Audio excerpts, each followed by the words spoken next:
The number on your screen is $4,200. That's your entire position. You bought 47 shares of a company you heard about on a podcast at 11:30 p.m. You don't fully understand what they make. You understand the ticker. You refresh the app every 14 minutes. This is the beginning. You are 24 years old. Your brokerage account is 6 weeks old. You've read 3 articles and watched 11 YouTube videos and believe this qualifies as research. The stock moves up 2.3%. You feel like you built something. It drops 1.8% the next morning. You feel like you destroyed something. Both reactions are wrong. You don't know that yet. You lose $600 in one afternoon when the company misses earnings. You didn't know earnings were coming. You didn't know what earnings meant in the way that actually matters. You find out. You sell at a loss. You tell yourself you'll be more careful. That's not the lesson. The lesson is that you were trading emotion dressed as conviction. You won't understand that for another 2 years. The first rule, the market doesn't care what you paid. It never did. Your cost basis is your problem, not the market's, not the company's, yours.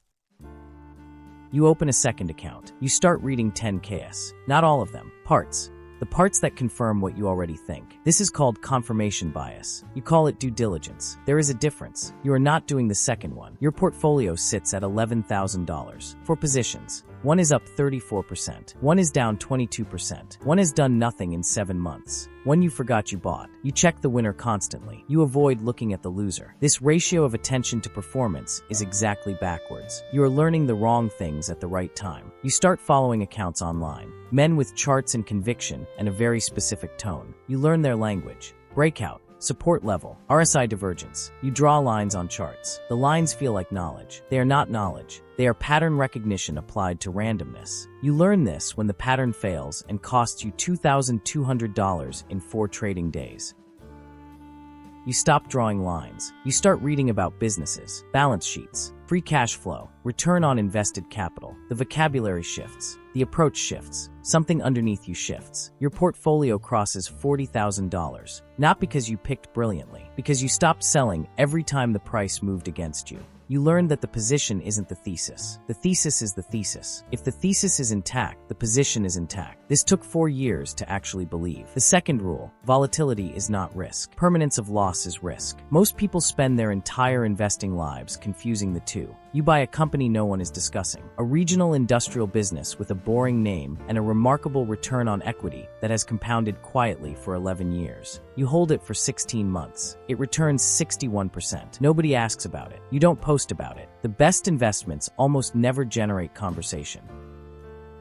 Your account is $180,000. You have stopped checking it daily. This took longer than it should have. You check weekly now, sometimes monthly. This is not indifference. This is the first sign of actual competence. Competence in this game looks, from the outside, like not caring. It is not caring. It is knowing that the price on a given Tuesday is not the story. Your first real mistake at this level is not the trade. It's the sizing. You put 28% of the portfolio into one position because you were certain. You were not wrong about the company. You were wrong about certainty. The position works. You make $47,000. You learn the wrong lesson. You do it again. The second time, the company gets acquired below your cost basis. You lose $31,000 in a morning. Certainty is not a thesis. You file that away, permanently.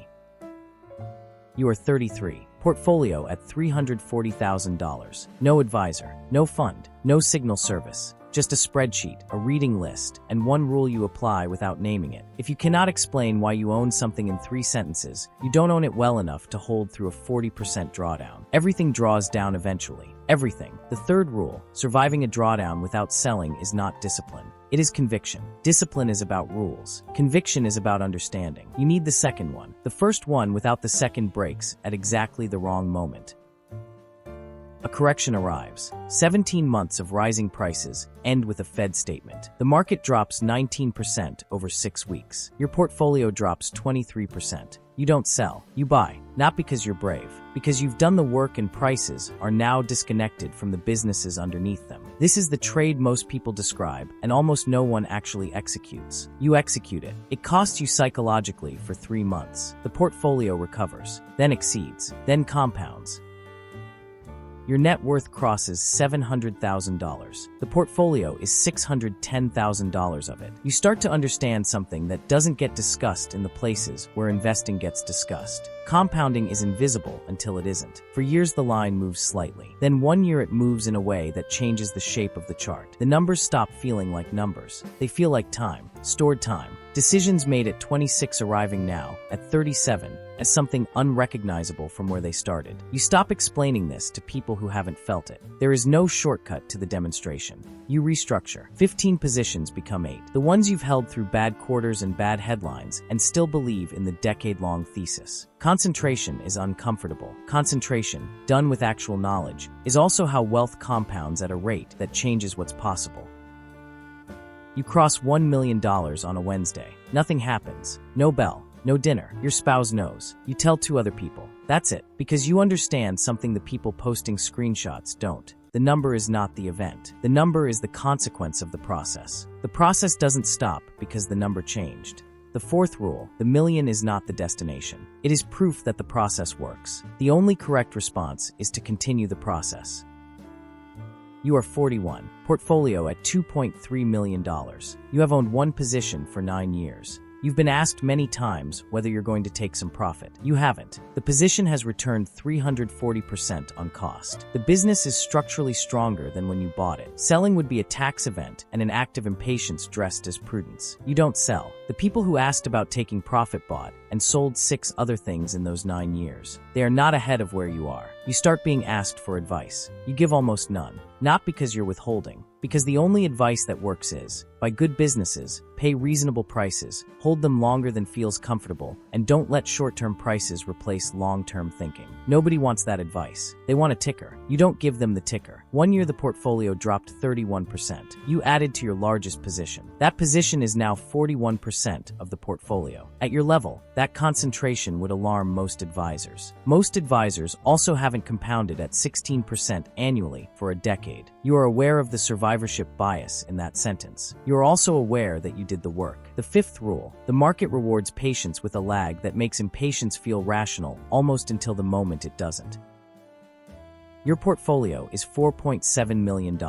You are 47. You manage it in 4 hours a week. You read annual reports. You read competitor filings. You read slowly. You think longer than most people are willing to think before deciding. The investing world has never been noisier. More data, more commentary, more signals. Most of what it generates is noise dressed as signal. You consume almost none of it. Signal to noise at this scale is a discipline, not a preference. You have never appeared on a financial media program. You have never published a newsletter. You have no following built around your portfolio. The people most visible in this industry are almost never the ones performing best inside it. You have noticed this. You have said nothing. You don't discuss the portfolio at dinner. Not because you're hiding it, because the conversation it creates is never the right one. At $4.7 million in equities, you are not relatable in most rooms. And relatability, at this point, is not the resource you're protecting. Time is.